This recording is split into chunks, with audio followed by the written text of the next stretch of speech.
All right, we need to talk about this one. Because once again, we are seeing a story that sits at the intersection of power, trust, faith, and alleged abuse. And it is deeply uncomfortable, but absolutely necessary to discuss. A 48-year-old Tennessee pastor, Wesley Brobeck, a former youth minister at Freedom Fellowship Church in Greenville, has been charged with statutory grape and sensual battery involving a 17-year-old. Wesley Brobeck wasn't just any member of Freedom Fellowship Church in Greenville. He was a youth minister.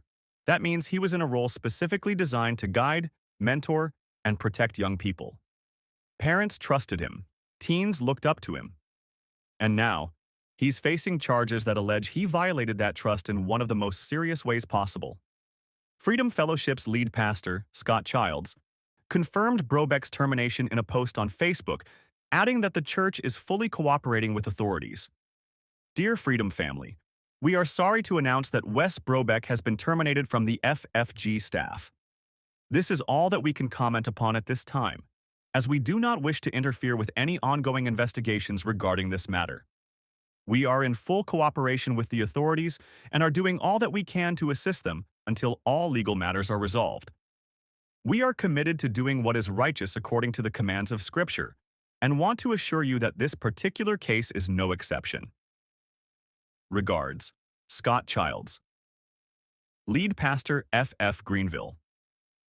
Now, to be fair, Freedom Fellowship Church appears, based on what's publicly available, to have done the right thing once the allegations surfaced, and they reportedly fired Brobeck, reported the matter to police, cooperated with investigators, and that matters. Because too often we've seen institutions circle the wagons, minimize allegations, or handle things internally. So if that reporting is accurate, then yes, that response should be acknowledged.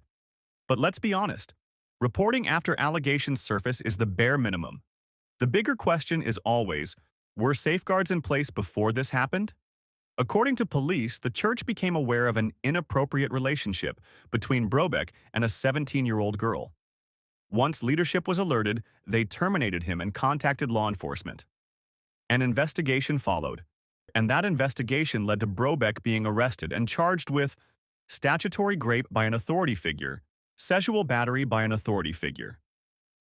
There is someone at the center of this who rarely gets discussed properly: the 17-year-old. Regardless of what anyone believes happened, if these allegations are true, this is someone who was still developing, still vulnerable, still under the guidance of an adult she was taught to trust.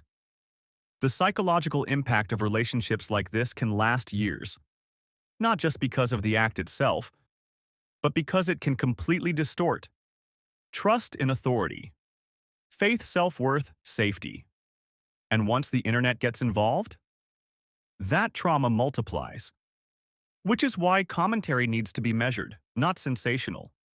In Tennessee, the age of consent is 18. That means any sensual activity with someone under that age is considered statutory grape, even if the minor appears to consent. The law recognizes that young people don't yet have the maturity to navigate relationships with adults decades older than them. And when that adult is in a position of spiritual authority, the betrayal cuts even deeper. Here's what's been reported so far. Wesley Brobeck was serving as a youth minister, a role that automatically places him in a position of trust, influence, and authority over teenagers. Legally, statutory grape charges are serious. Convictions can mean prison time, mandatory registration as an offender, and permanent damage to reputation. But beyond the courtroom, there's the ethical dimension. Think about it. A pastor or youth minister is supposed to embody values like integrity, compassion, and protection. When someone in that role is accused of exploiting a minor, it's not just a crime, it's a moral collapse. And yes, due process matters. These are charges, not convictions. Everyone is entitled to a fair trial. But the allegations themselves raise urgent questions about how churches vet, monitor, and hold accountable the people they put in charge of young lives. Imagine being a member of that church. You've trusted this man with your kids. You've listened to his sermons. Maybe you've prayed with him. And now you're hearing he's been arrested for statutory grape. The shock is real. The betrayal is personal.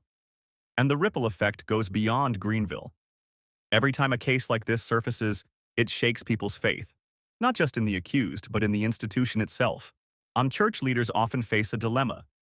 Do they protect the reputation of the church, or do they confront the allegations head-on? Too often, institutions choose silence or cover-ups, and that silence only deepens the wound for victims and communities. So what can be done? How do we prevent cases like this from happening again? First, churches need strict safeguarding policies. Background checks aren't optional. Clear boundaries between adults and minors must be enforced. Training should be mandatory. Teaching staff and volunteers how to spot grooming behaviors, how to report concerns, and how to protect vulnerable members. Second, transparency is key. When allegations arise, institutions must resist the instinct to protect their image. Protect the people first. Protect the victims. Protect the truth. And finally, accountability. Leaders must be held to the highest standard. Because when you're guiding young people, the margin for error isn't just small, it's non-existent. The case of Wesley Brobeck is tragic, but it's also a wake-up call. It reminds us that authority without accountability is dangerous. It reminds us that safeguarding isn't just a policy, it's a moral obligation.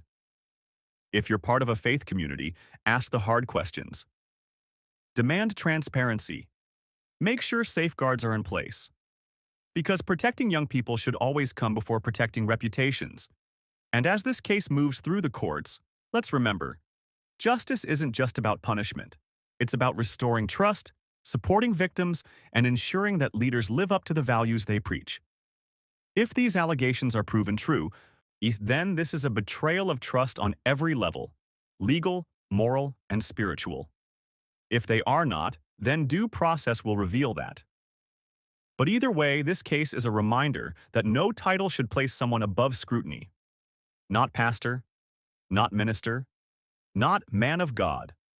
Because positions of authority demand higher standards, not blind loyalty. I'll continue to follow this case and update as new information comes out. And as always, keep the conversation respectful, informed, and focused on protecting those who cannot protect themselves.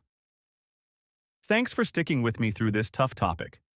If you found this commentary important, share it, because awareness is the first step toward change.